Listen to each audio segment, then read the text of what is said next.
Welcome back. Today we begin the second chapter of our book of The Hobbit. We will start with our friend Mr. Bilbo Baggins. When we left off, he had just gone to sleep after a very exciting evening with a bunch of dwarves who told him all about their history and an exciting journey ahead. Let us begin. Up jumped Bilbo, and putting on his dressing gown went into the dining room. There he saw nobody, but all the signs of a large and hurried breakfast. There was a fearful mess in the room, and piles of unwashed crocks in the kitchen. Nearly every pot and pan he possessed seemed to have been used. The washing up was so dismally real that Bilbo was forced to believe the party of the night before had not been part of his bad dreams, as he had rather hoped. Indeed, he was really rather relieved after all to think that they had gone without him, and without bothering to wake him up. But with never a thank you, he thought. And yet, in a way, he could not help feeling just a trifle disappointed. The feeling surprised him. "Don't be a fool, Bilbo Baggins," he said to himself, "thinking of dragons and all that outlandish nonsense at your age."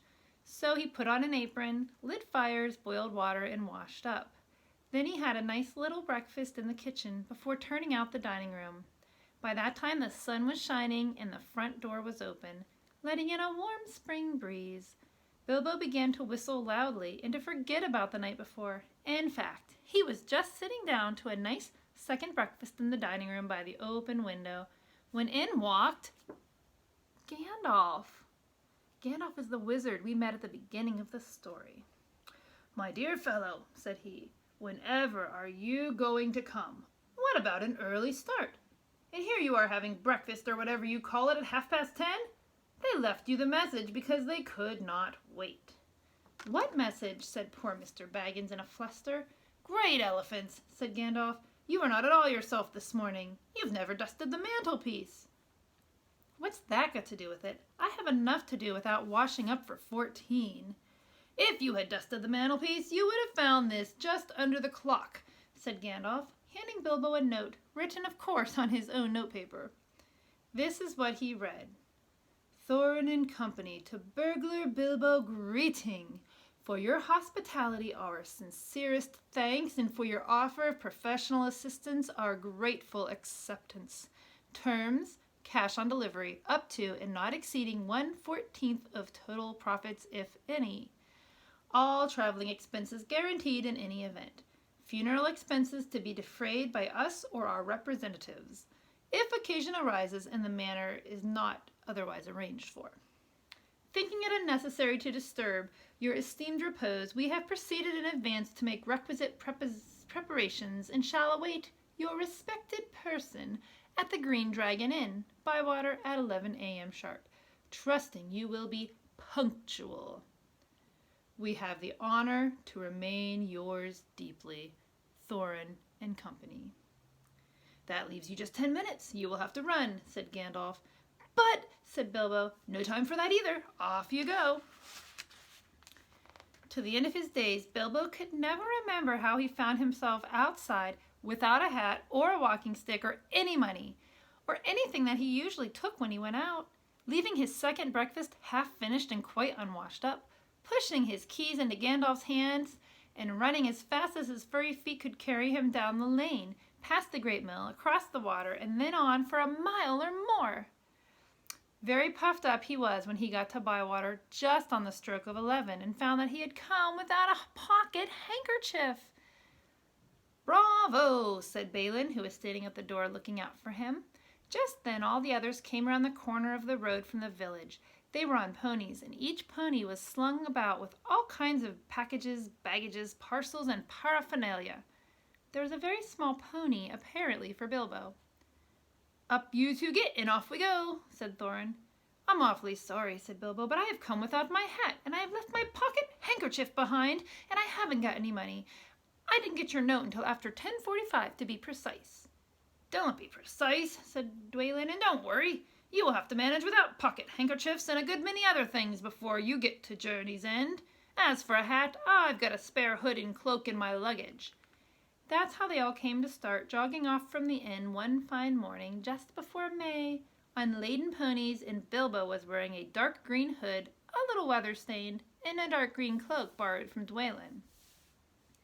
They were too large for him, and he looked rather comic. What his father Bungo would have thought of him, I daren't think. His only comfort was he couldn't be mistaken for a dwarf, as he had no beard.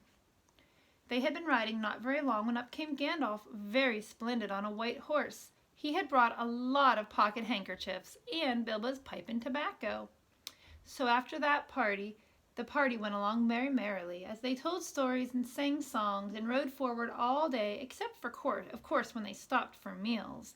These didn't come quite as often as Bilbo would have liked them, but still he began to feel that adventures were not so bad after all.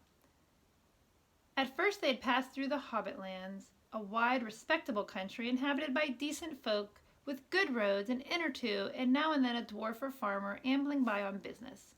And then they came to the lands where people sang strange songs Bilbo had never heard before. Now they had gone on far into the lone lands where there were no people left, no inns, and the roads grew steadily worse. Not far ahead were the dreary hills, rising higher and higher, dark with trees. On some of them were old castles with an evil look, as if they had been built by wicked people. Everything seemed gloomy, for the weather that day had taken a nasty turn. Mostly it had been as good as May can be, even in merry tales, but now it was cold and wet. In the lone lands they had been obliged to camp when they could, but at least it had been dry. To think it will soon be June, grumbled Bilbo as he splashed along behind the others on a very muddy track. It was after tea time. It was pouring with rain, and had been all day. His hood was dripping into his eyes. His cloak was full of water. The pony was tired and stumbled on stones. The others were too grumpy to talk. And I'm sure the rain has gotten into the dry clothes and the food bags, thought Bilbo. Bother burgling and everything that had to do with it. I wish I was at home in my nice hole by the fire, with the kettle just beginning to sing. It was not the last time he wished that. Soon the dwarves jogged on, never turning round or taking any notice of the hobbit. Somewhere behind the gray clouds the sun must have gone down, for it began to get dark as they went down into a deep valley with a river at the bottom. The wind got up and the willows along the barks bent and sighed. Fortunately, the road went over an ancient stone bridge, for the river, swollen with the rains, came rushing down from the hills and the mountains in the north. It was nearly night when they had crossed over. The wind broke up the gray clouds, and a wandering moon appeared above the hills between the flying rags. Then they stopped, and Thorin muttered something about supper and where shall we get a dry patch to sleep on. Not until then did they notice that Gandalf was missing. So far he had come all the way with them, never saying if he was in the adventure or merely keeping them company for a while. He had eaten the most, talked the most, and laughed the most, but now he was simply not there at all. Just when a wizard could have been the most useful too, groaned Dori and Nori, who shared the hobbits' views about regular meals, plenty and often. They decided in the end they would have to camp where they were. They moved to a clump of trees, and though it was drier under them, the wind shook the rain off the leaves, and the drip, drip, drip was most annoying. Also, the mischief seemed to have gotten into the fire. Dwarves can make a fire almost anywhere, out of almost anything, wind or no wind. But they could not do it that night, not even Oin and Gloin, who were especially good at it. Then one of the ponies took a fright at nothing and bolted. He got into the river before they could catch him and before they could get him out again. Fili and Kili were nearly drowned, and all the baggage that he carried was washed away off of him. Of course, it was mostly food, and there was a mighty little left for supper and less for breakfast. There they sat, all glum and muttering, while Oin and Gloin went on trying to light the fire and quarreling about it. Bilbo was sadly reflecting that adventures are not all pony rides and May sunshine. When Balin, who was always the lookout man, said, "There's a light over there," there was a hill some way off in the trees, pretty thick in parts.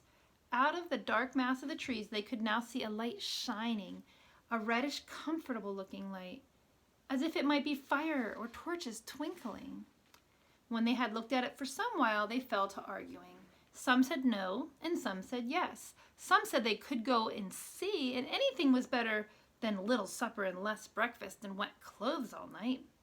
Others said, "These parts are none too well known and are too near the mountains. Travelers seldom come this way now. The old maps are no use, things having changed for the worse, and the road is unguarded. They have seldom even heard of the king around here, and the less inquisitive you are as you go along, the less trouble you're likely to find.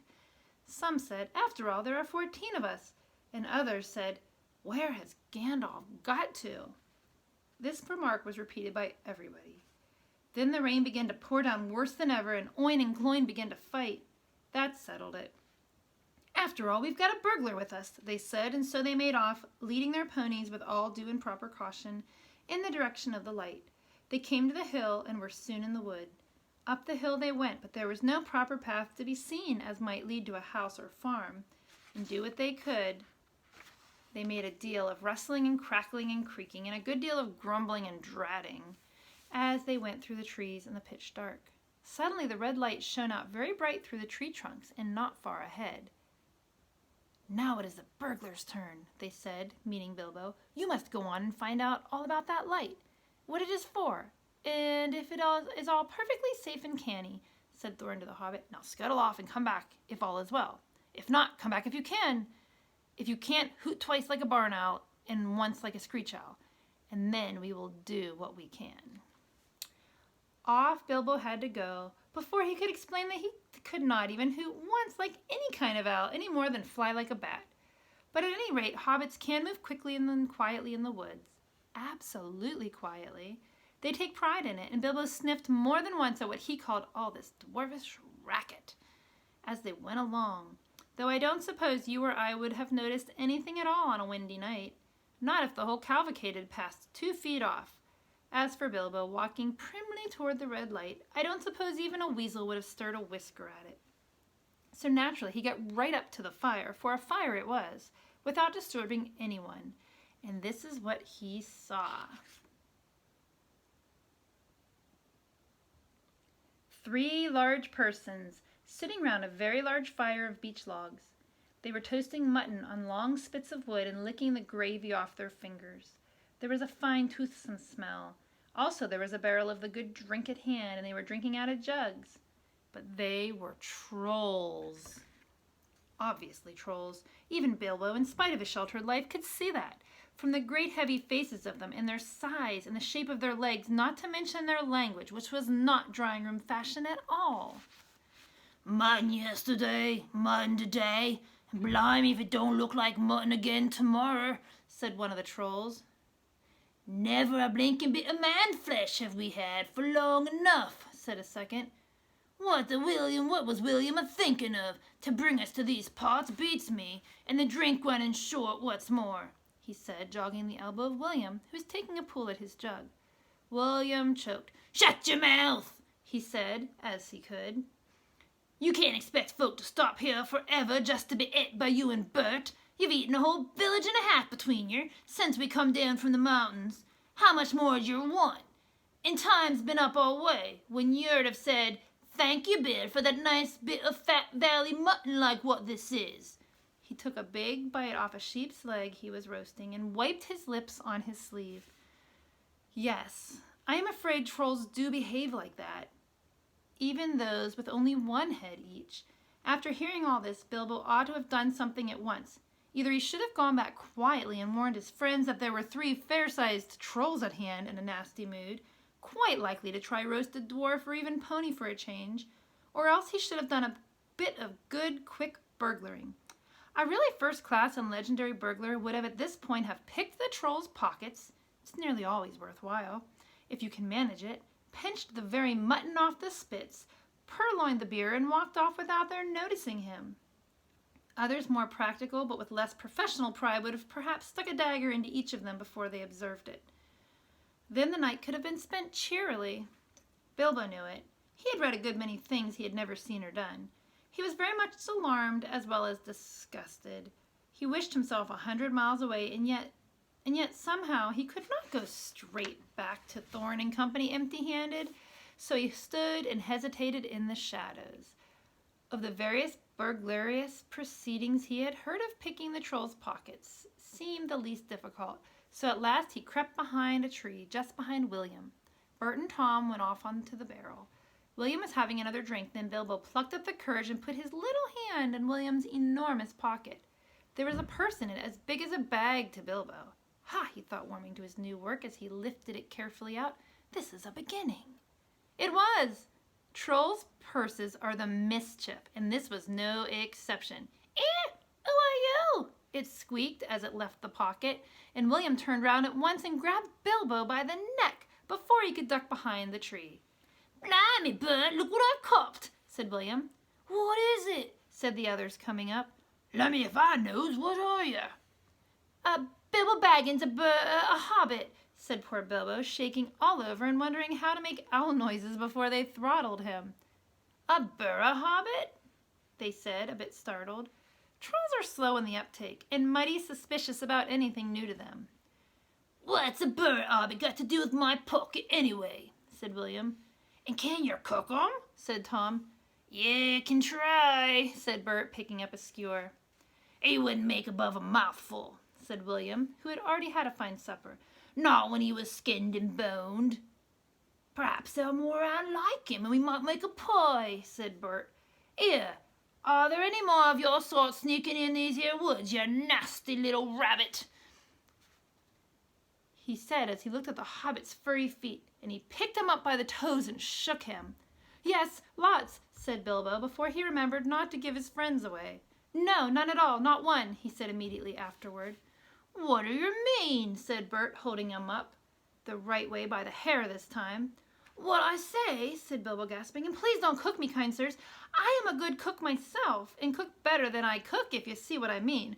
I'll cook beautifully for you, a perfectly beautiful breakfast for you, if only you won't have me for supper. Poor little blighter, said William. He had already had as much supper as he could hold, and he'd also had lots of beer. Poor little blighter, let him go. Not till he says what he means by lots and none at all, said Bert. I don't want to have me throat cut in my sleep. Hold his toes by the fire till he talks. I won't have it, said William. I caught him anyway. You're a fat fool, William, said Bert, as I've said before this evening. And you're a lout. I won't take that from you, Bill Huggins, said Bert, and he put his fist in William's eye. Then there was a gorgeous row. Bilbo had just enough wits left when Bert dropped him on the ground to scramble out of the way of their feet before they were fighting like dogs and calling one another all sorts of perfectly true and applicable names in very loud voices.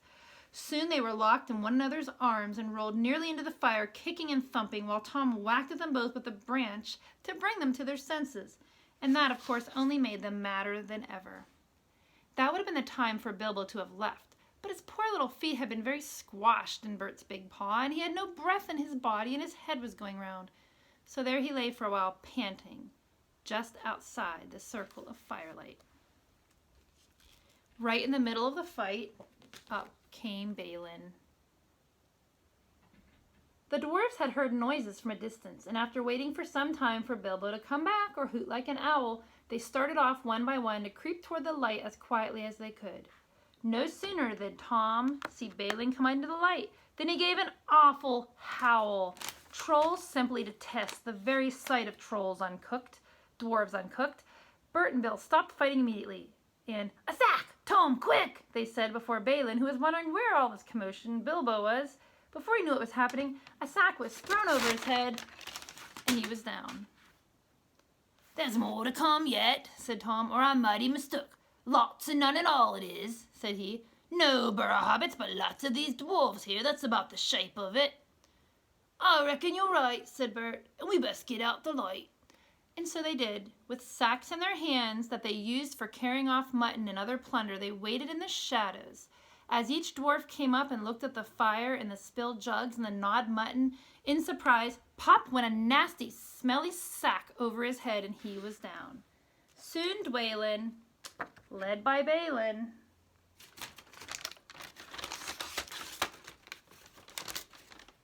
and Feely and Keely together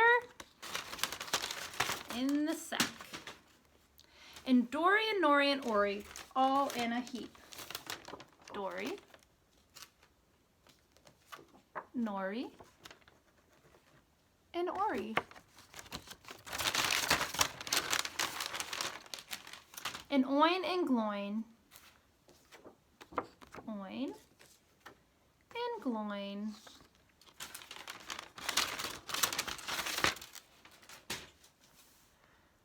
And bifer and bofer and bomber. Bifer, bofer, and bomber. All piled in a heap in sacks near the fire. That'll teach 'em, said Tom, for Bifer and Bomber had given a lot of trouble and fought like mad, as dwarves will do when cornered. Thorin came last, and he was not caught unawares. He came expecting mischief and didn't need to see his friend's legs sticking out of sacks to tell him things were not all well. He stood outside in the shadows some way off and said, "What's all this trouble? Who's been knocking my people about?" "It's trolls," said Bilbo from behind a tree. They had forgotten all about him. "They're hiding in the bushes with sacks," he said. "Oh, are they?" said Thorin, and he jumped forward to the fire before they could leap on him. He caught up a big branch from the fire, all burning at one end, and Bert got that end in his eye before he could step aside. That put him out of the battle for a bit. Bilbo did his best. He caught a hold of Tom's leg as well as he could. It was thick as a young tree trunk, but he was sent spinning up onto the top of some bushes when Tom kicked the sparks up in Thorin's face. Tom got the branch in his teeth for that and lost one of the front ones. It made him howl, I can tell you.